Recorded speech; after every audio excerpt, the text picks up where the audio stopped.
What's up, y'all? My name's Tim Ream. This is the 58th day of 75 hard. We got chest and biceps today. So to get them all in 45 minutes, I'm gonna have to move pretty quick in between each exercise. That being said, yeah, I'm pretty much just gonna get right into it. Kind of woke up this morning, I don't know, whatever. So I'm kind of definitely dependent on this exercise right here, or this workout, to kind of get me on my game, whatever, get some endorphins going and shit, get me feeling a little better for the day. Looking forward to it. But anyways, we get right into it. I'm doing incline chest press on the machine, and yeah, let's go, man.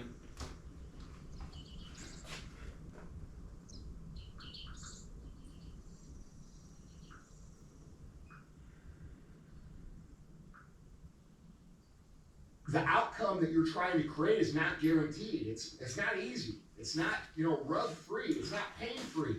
Like, it's going to be hard, and you're going to have to go all in because you're competing against other people who are going all in. So if you think you could compete against other people who are going all in and not having this for life, with you giving 3 days and them giving 7, your ego's out of control, bro. That's an arrogant thought. Like, how you think you're that good? You think you could beat someone like me? Like, you could work for 4 days a week and I'm working 7 days with no alcohol and none of my life? Bro, those people are gonna be, you have no shot. What is up, guys? It's Andy Priscilla, and this is the show for the realistic about the lies, the fakeness, and delusions of modern society. And welcome to reality, guys. Today, as always, on Mondays, we have Q&A app. That's where you submit the questions and we give you the answers. Now, you can submit your questions a few different ways. The first way is, guys, you can email these questions into askandy@andypriscilla.com, or you can go on YouTube in the comment section on the Q&A app episodes and drop a question in the comments. We'll pick something there as well. Through the week, we're going to have shows within the show. We're going to have CTI tomorrow. That's the answer to the internet. That's where we put topics on the screen, what's going on in the world. We speculate on what's true and what's not true. And then we talk about how we the people have to solve these problems going on in the world. Other times we're going to have real talk. Real talk is 5 to 20 minutes. We give you some real talk and some things I think you need to hear. Then we have 75 hard verses. That's where someone who comes on the show to talk about what their life was before 75 hard and how it is now, how they use the Live Hard and 75 Hard program to realign their lives. If you're unfamiliar with 75 Hard and Live Hard, you can get the entire program for free at episode 208. It is the world's most popular mental toughness program that has ever been created. Again, you get that for free on the audio feed only at episode 208. There is a book for sale called The Book on Mental Toughness. You can get it at andypriscilla.com. It covers the entire Live Hard program. If you're the kind of person who wants to know all the details, I highly recommend the book. But again, it's unnecessary. You can get the program for free at episode 208. Let's see. We have a fee for the show. The fee is tell someone, all right? If the show makes you think, it makes you laugh, it gives you good value, if you learn something, it teach you a skill, please share the show, all right? We don't run ads on the show. You'll notice that. That's a big difference. And I don't think there's another show of this size in the world that doesn't run ads. And the reason I do that is because I don't want to be told what I can and can't say. So I rely on you guys to help us get the show out. We talk about all these things going on in the world, but we're not necessarily supposed to talk about it. So we need you to share the show. So I'll be a help. So it's been brought to my attention that a couple ways to tell how much body fat you got on and how long the duration of your diet should last would be obviously grabbing the skin at your navel. I got you. Is it jiggling? Yeah, whatever. But a more accurate way is grabbing right above your hips, the fat on right by your spine. And if there's an inch or more, you're going to need 10 plus weeks of dieting. So, and there's definitely a psychological aspect to dieting. I'm starting to really notice it.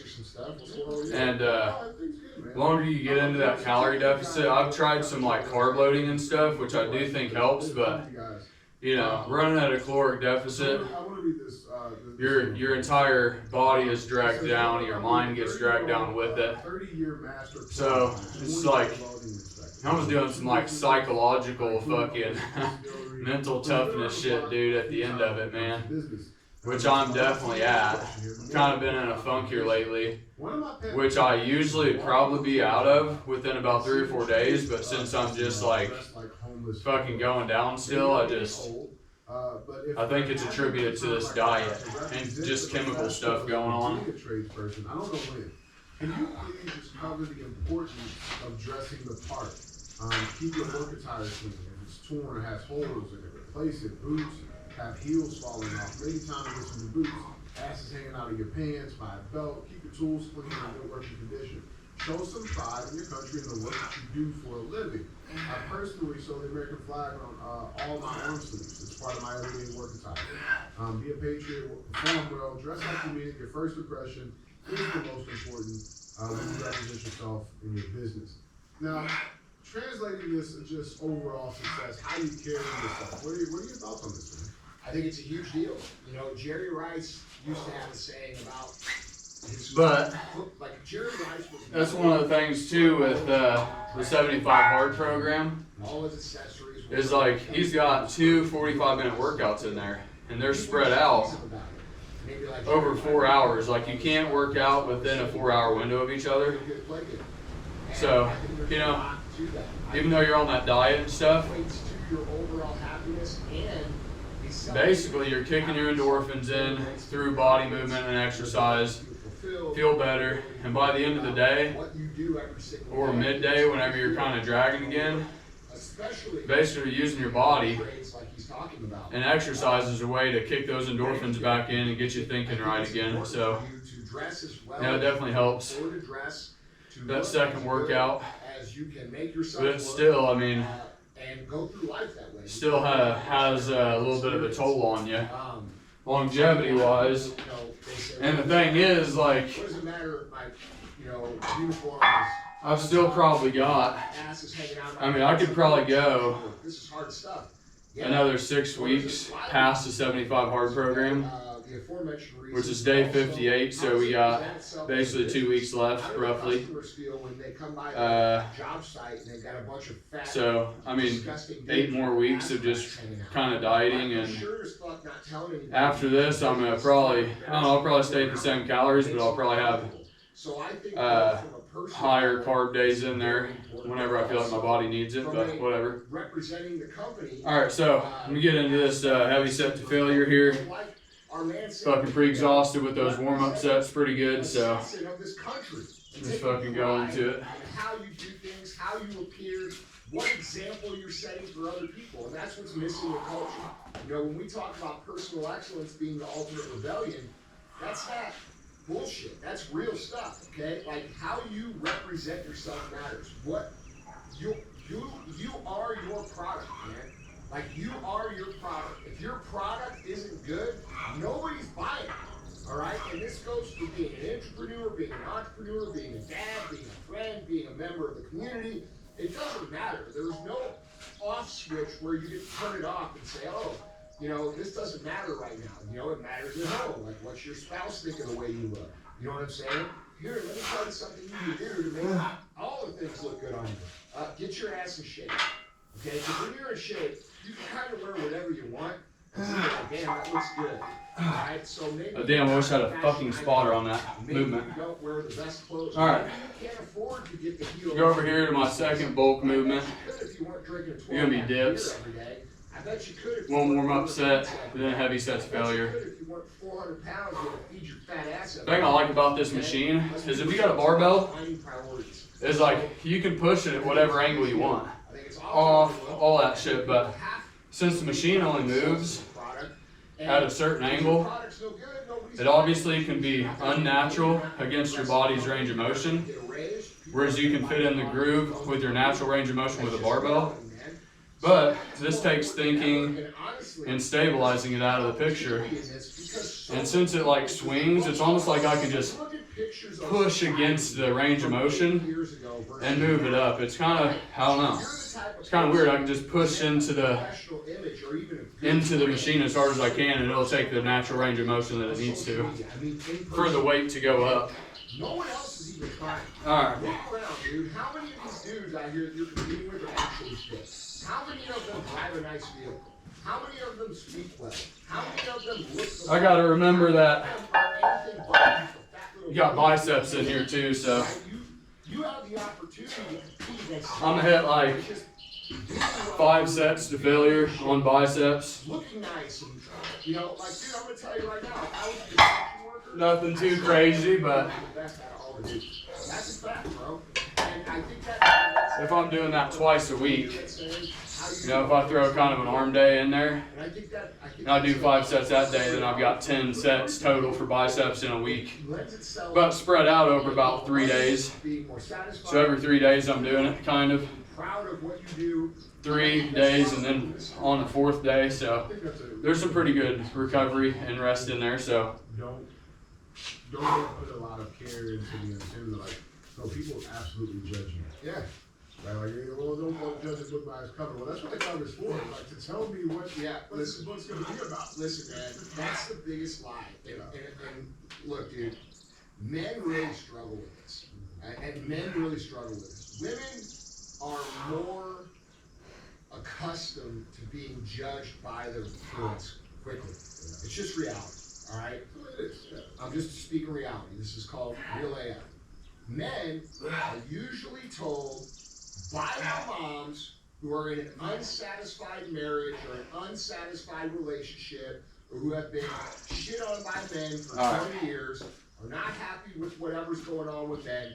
They tell their sons this kind of pulled those hands in more with the elbows more flared out, right? And get a pretty good stretch like that. Whereas if you got the elbows in, you don't really stretch that much in that,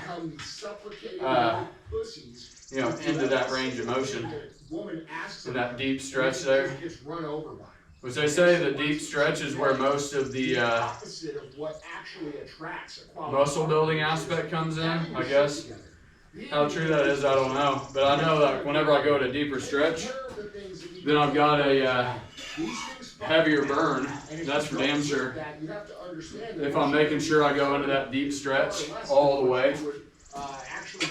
Alright.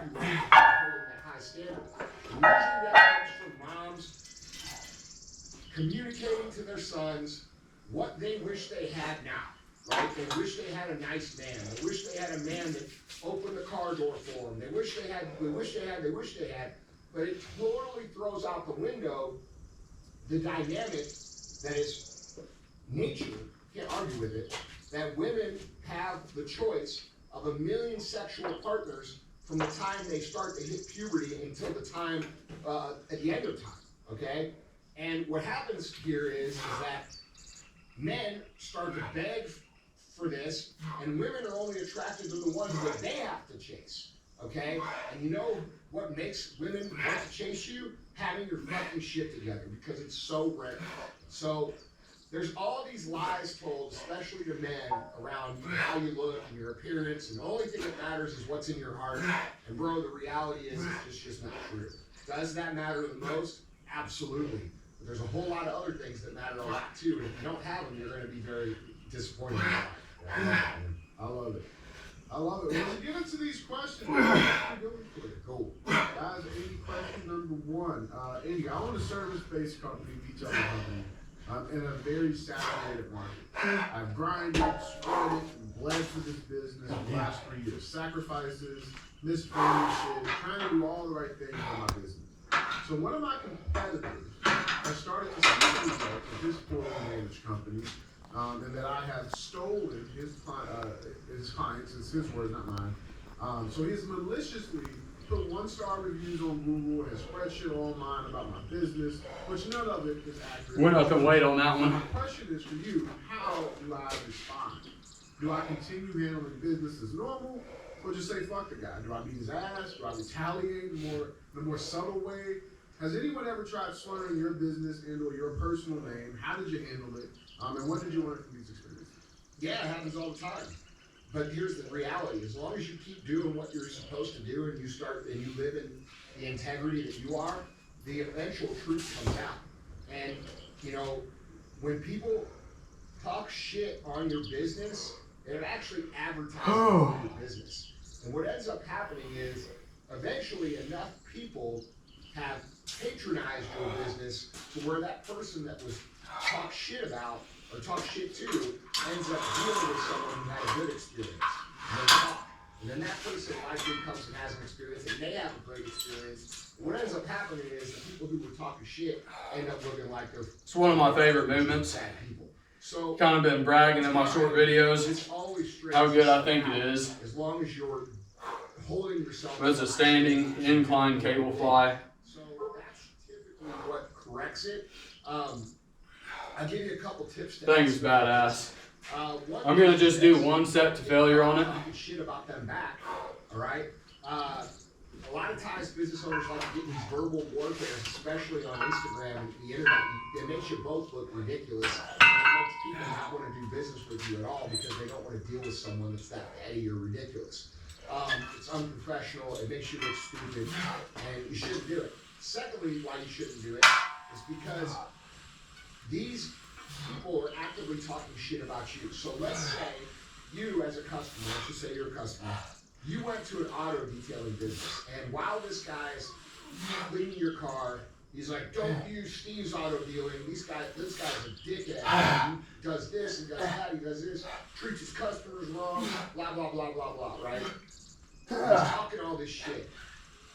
And then that customer having a falling out with that company, because usually these companies that talk shit do a good job. Why he said he stole his customers. No shit. That's the point of business. I'm going to take your fucking customers by being better. That's what this is about. That lends itself to the point of what I talk about all the time, where people shouldn't even be entrepreneurs. Like if you're not comfortable to compete over that customer's business, you're not cut out to be an entrepreneur. If I don't do a good job, I deserve to lose customers. You should understand that, okay? We're in a competition. Nobody steals anybody's customers. Those customers aren't anybody's. They're just out there, and your job is to try and get them to be yours. But they're I'm gonna go, as long as you earn them. I'm moving through these exercises pretty goddamn fast. It's like a relationship. It's a lot like So, a friendship. If you don't pour into it, and you don't make it good, Might just add one more movement they're into not it. yours. So leave your That's what I'll do. So this is Or else I'm running out of time before I'm actually all the way done. high-level, effective operators in general that do this. And so what ends up 45 happening minutes, is that's those what I mean. customers end up having a bad experience with this guy, and then they start looking at Add one more and then they have an experience with you. movement for incline in there. And you're kicking ass. It's like a seated incline fly. And all of a sudden it hits like a light bulb in your head. Holy Nothing shit, too this intensive. guy over here, this guy's a piece of shit. He's a liar. Yeah, exactly. And so, like, dude, you know, my policy is always that, like, when someone comes to me, I'm gonna go to failure, but I'm gonna keep the weight light I'm just like, just to get that I've heard good that, maximal contraction and squeeze and all that shit. you know, and you just say something like that and blow it off, and the customer, that sends a signal. Why is this guy saying this and this guy's saying that? And it makes them curious. You dig yourself in a hole by getting into that back and forth. So there's that. I wouldn't talk shit on your competition even when they're talking shit to you. Thirdly, I would just be so much better than them that they can't compete. That's the bottom line. Like when people can't compete, that's when they get pissed off. So I would focus on you just being the best that you can. And then, you know, if it becomes too big of a problem, there's always ways to, you know, make people's lives difficult and legal.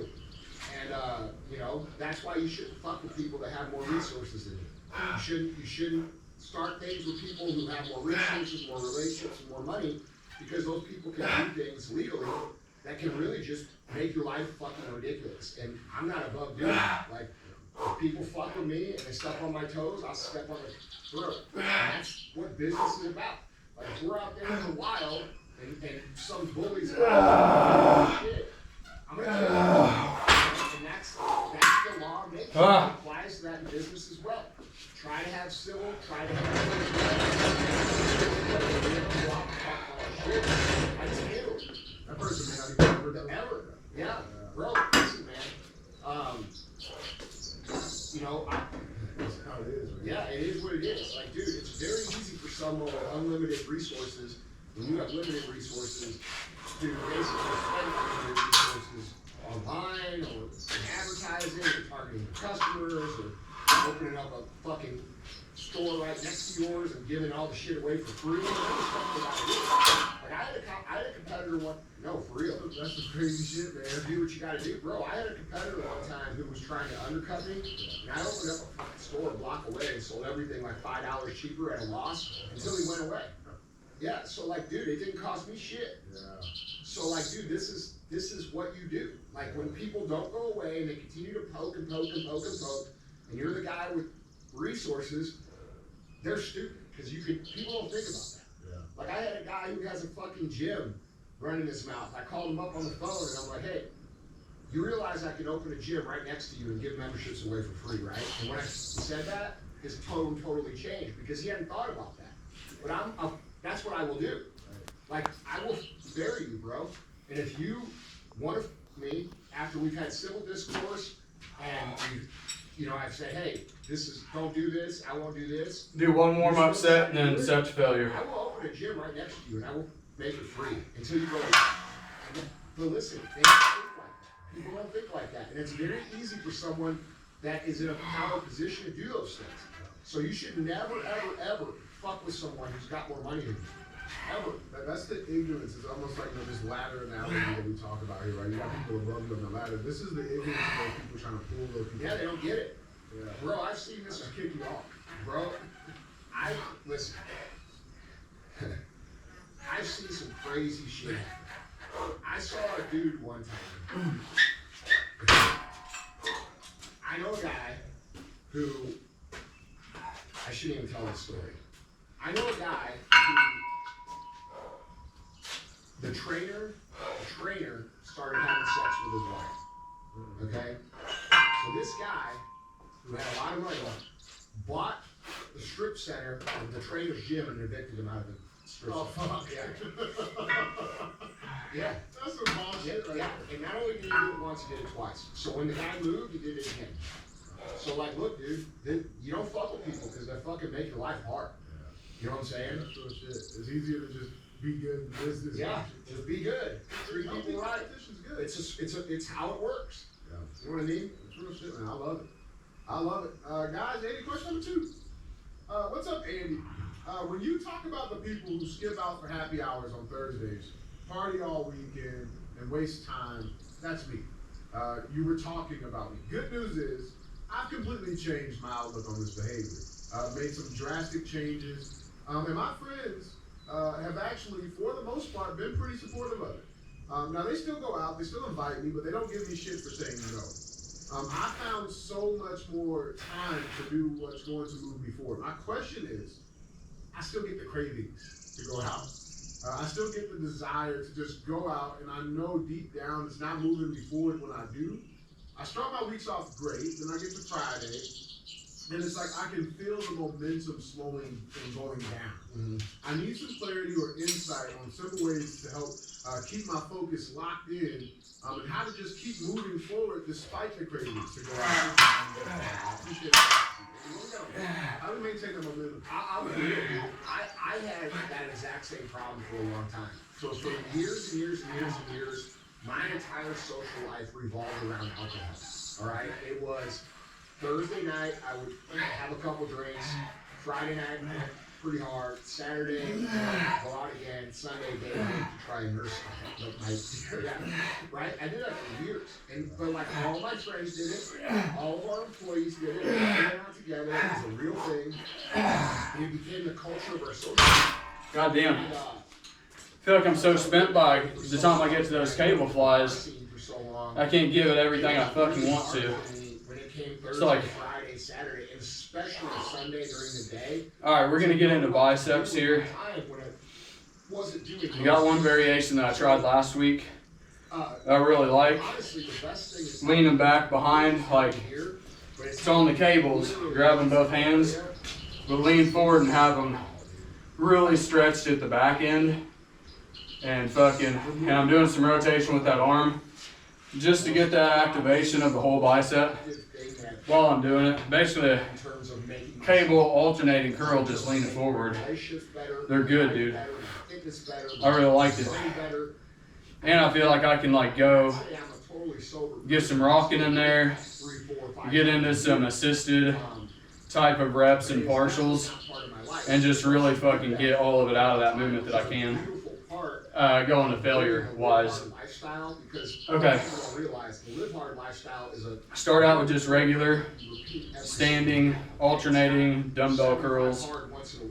You do 75 hard every single year. You do phase 1, 2, 3 every single year. Just as a warm up. That lifestyle, you get removed from alcohol. It's slowly. It's not like this, you know, oh, I'm just quitting. It's just eventually you stop craving it, you stop wanting it. And I do, you know, I couldn't even tell you the last time I felt that feeling of like, hey, I want to have some beers. I mean, yeah, once in a while it comes, but dude, you saw me have half a beer at fucking Summer Smash. I fucking threw it away. I drank half a beer, and I'm like, this is fucking gross. I threw it away. Like, dude, it's just, once you kind of get out of it, you're out of it. And so I would recommend, you know, just removing yourself more and more and more from that lifestyle because, dude, I'm being real with you. And this is no disrespect. Like I said, I'm going to get 5 sets of failure on these biceps. I'm going to start out my heaviest weight on alternate curls, go to failure on that, drop down 5, 10 pounds, and then get a failure set on that, then move to another exercise. Removing myself from that scene, and this is the 100% truth, bro. When I go to my bars that I used to go to now, just because I always go to the same couple places, it's all the same people doing the same thing. They're 50 pounds heavier. They look like shit. Their face is all bloated. They look way older. I look young. Yesterday was an off day. As far as like, I'm not in my normal split. You know what I mean? And the days of that rotation, what my split are. This gets into so it's really a day of rest, but I just did calves, abs, and did some forearms. So something really minimal.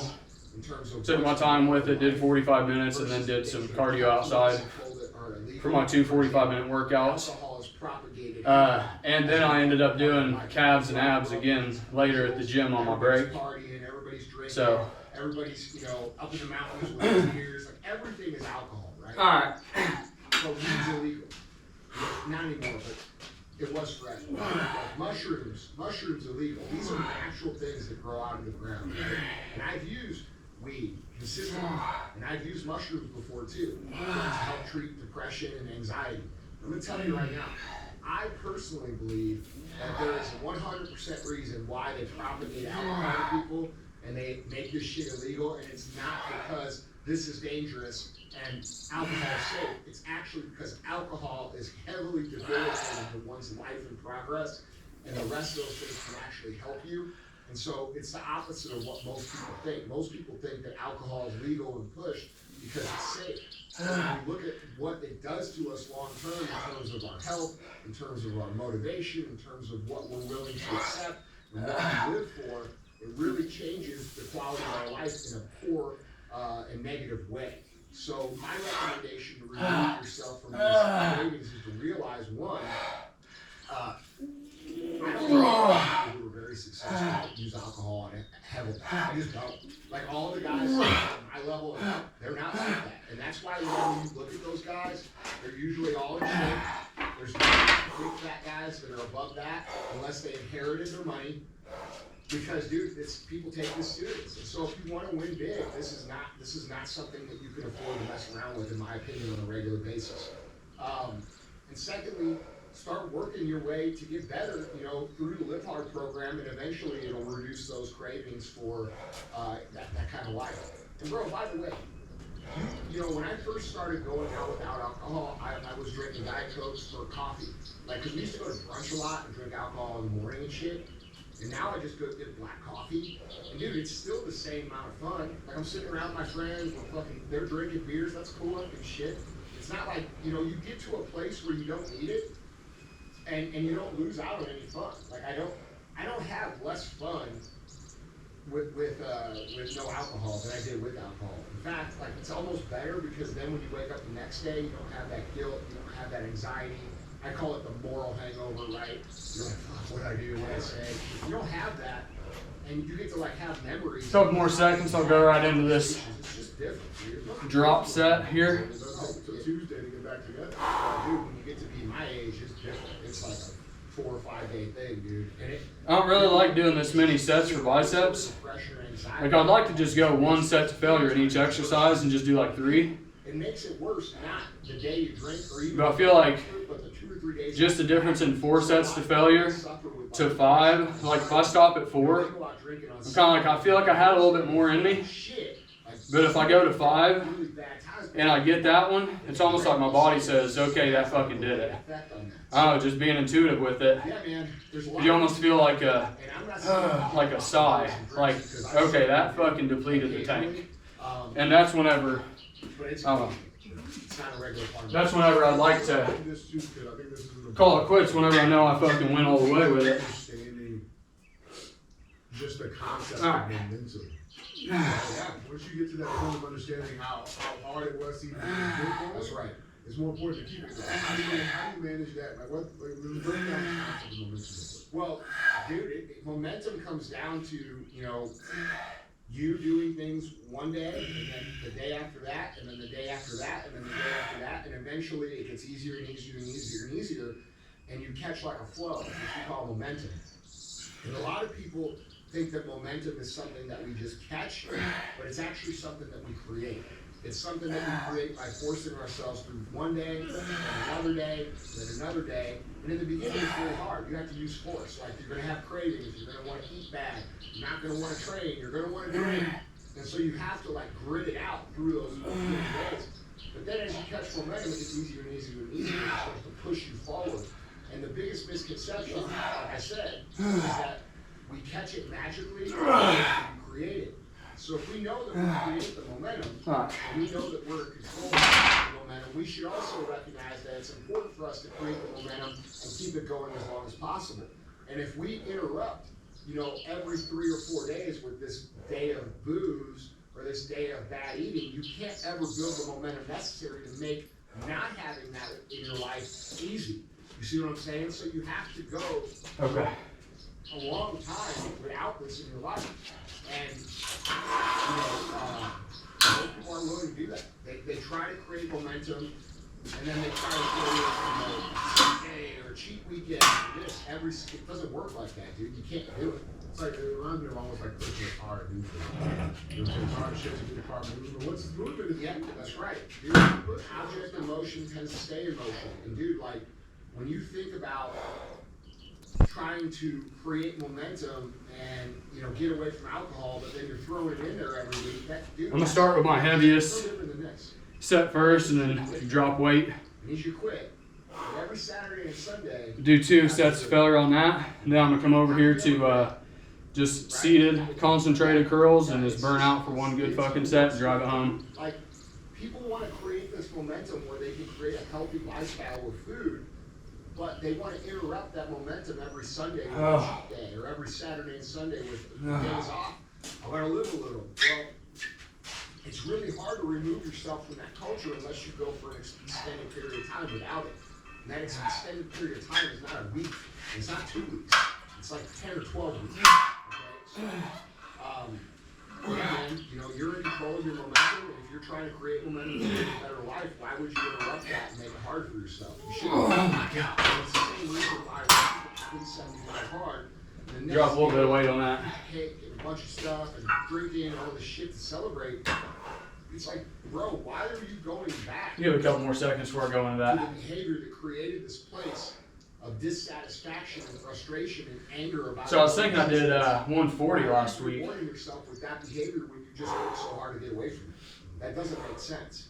So there's a lot to that, but the reality is the best thing. All right, we're getting it this time. Go for at least 8 to 10. For someone who wants to achieve high level things is to limit alcohol and that constant cycle of social drinking. I don't know that people are successful to do that, dude. I just don't. Okay, they might get older, they might sell their company for $100 million. Ain't fucking happening. Maybe they drink now. Alright. I bet they're fat, and I bet they aren't as healthy. Maybe someone inherited. Do a drop set. 400 pounds. That second set. Well, that's not you. You didn't build that shit. You're not going to build that shit with us. Do it. For those of us peasants, that's us. building something from scratch is really fucking hard. And you need to do it and understand that the outcome that you're trying to create is not guaranteed. It's not easy. It's not, rub free. It's not pain free. Like, it's going to be hard, and you're going to have to go all in because you're competing against other people who are going all in. So if you think you can compete against other people who are going all in and not having this shit in their life, with you getting 3 days and them getting 7, you're definitely wasn't able to hit that really just fully extended position where I wanted to be at, and then rotate. Just started all together too fucking heavy. So should be able to do it with this one if I give it enough rest in between. I know I did more last week, but I don't think I did 2 sets of failure with the alternate curls, so definitely fucking feel them after those 2 sets. A great role model for me, my family, our community. He'd give the clothes off his back. You honestly remind me of him quite a bit. His no-nonsense attitude. He didn't take any shit, but he wouldn't hurt a butterfly. Not because he wasn't capable to hurt a butterfly, but because it was a butterfly. My father always told me, quote, just be good. He always said, even in his class, he would remind me, just be good. My question is, I know this show is about kicking ass and winning and becoming the best you can possibly be. And so with that being said, I want to know what your take is on just being a good human. With all the craziness in the world, we need more good people. So what makes a good person good? Well, first of all, and what you think is right is not always right. We do what we think is right, but eventually we learn what is right, and that makes us a good human. And my personal take on goodness is not what I think most people think goodness is. I think when most people think of goodness, they think of the outward appearance of being a decent human. Like, I'm going to post some Bible quotes. I'm going to pretend I'm extra holy. I'm going to pretend I care about things. But then in real life, you can kind of see that the puzzle doesn't truly connect, right? So I think the ultimate thing that you have to understand is that when you do good, you get good. When you treat people right, you get treated right. When you have good intentions for other people have good intentions for you.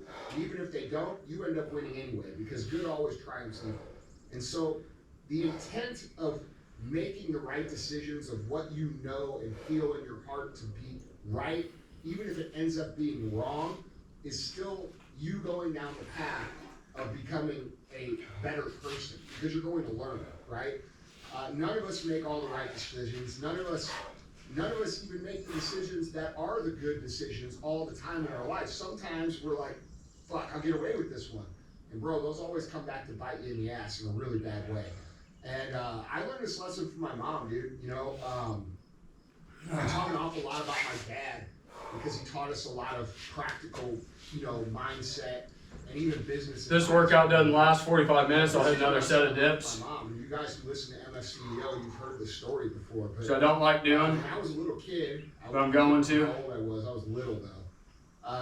We were walking down the. Maybe do something less intensive like. Over there on Tesson Ferry. And we always had like Tang. Just do some sit-ups. Kool-Aid, stuff like that, but really it was like, we were Alright. Tang. You know what I'm saying? Do 1 set of exactly. And concentrated dumbbell curls the Kool-Aid aisle, for each side, and then be done with biceps. Man, bust through the wall. Oh yeah. You know what I'm saying? Like, it's like Kool-Aid was a good brand when you were a kid, bro. And we're in the Kool-Aid aisle, and I see Mountain Berry Punch, bro. And I remember this very clearly. People are like, how the fuck can you remember a flavor that they haven't even made in 20 years? Well, you'll know when I tell you. So, it's amazing what you remember when you get your ass beat for it. So I told my mom, I remember, I'm like, let's get this Mountain Berry Punch. She's like, no. And I'm like, oh, come on, let's get it. She's like, put that back. Well, I didn't put it in my pocket. And we went through the store, we went home, and I didn't think this very far ahead because I want to make fun of Kool-Aid. So I wanted the Kool-Aid, and I pulled the packet out, and I'm like, Mom, you make it Kool-Aid? And she's like, what's that? And I'm like, it smells very funny. And dude, she went, I remember that. She went straight to the fucking wooden spoon drawer. Yeah. It worked. Yeah. And then after the work was done, she had to give the Kool-Aid back to the so she drove to Deerbergs, and I had to walk in and be like, hey, I stole this. And bro, it was one of the most important lessons I ever learned in my life, which was to do the right thing. And I think the lesson there is even when you do something wrong and you figure out it's wrong, make it right. And I think that this is the binding glue of American culture. I think it's very, very important that all of us try to do what's right and try to live what's I'm just right. all around exhausted today, dude. Wrong decisions, we I had like stand up and say, hey, probably about 1,300 calories yesterday. and then don't do those things Total. again. And I think we can talk about success. Been trying to bring one of my meals down. The ultimate rebellion. So whenever I actually get to the point where I'm actually exhausted and starting to think negative, just putting a little bit of fuel in my tank rather than trying to muscle through for another 3 or 4 hours at work. Because I've noticed if I do that, I'll just get totally negative and then just fucking quit like 2 hours later. So trying to supplement that time right there with a little bit of food, see if that makes a difference. Yesterday was the first day I tried, but that was less calories for the end meal of the day. So I'm fucking drained, man, for some fucking reason. I've had a couple high carb days before this. Starting to notice how my body is absorbing water in different places at different times. It's kind of, once you go into a high calorie deficit, your body's stores of glycogen, which is all the water and all that shit in your body and your muscles. That fucking, those first few days on the calorie deficit, that gets depleted really fast. So you'll see pounds shedding off real fast, but it's usually typically just water weight. So I'm trying to keep enough stores in my body to where I'm not just fucking depleting those stores. I'm like still at a calorie deficit, but my stores are still there, and I'm just getting an accurate weight based on that. So I mean, if I shed water weight, I mean, we're talking about the difference in 10 pounds. You know, 163 to about 168. That's only 5 pounds, but there's a fucking difference. And I feel like my muscles are just full at that point. Like that is the maximum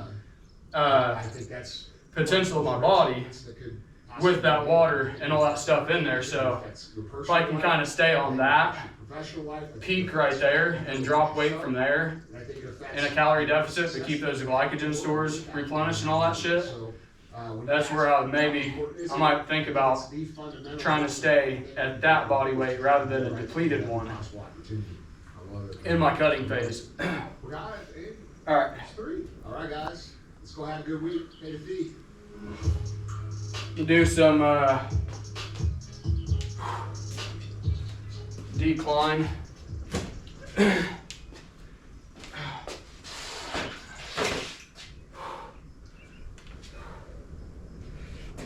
like the diet talk, like covering nutrition. Oh. All right.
Do 1 set of dips to failure, and I'm donezo, dude.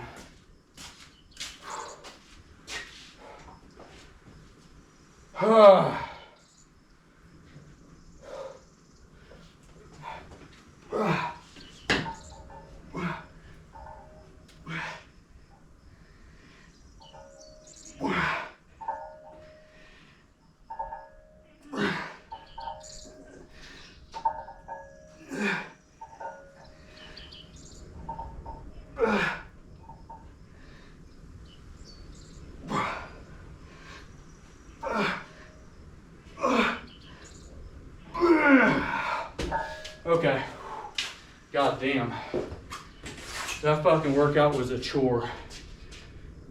All right, so that was day 58 of 75 hard chest and biceps.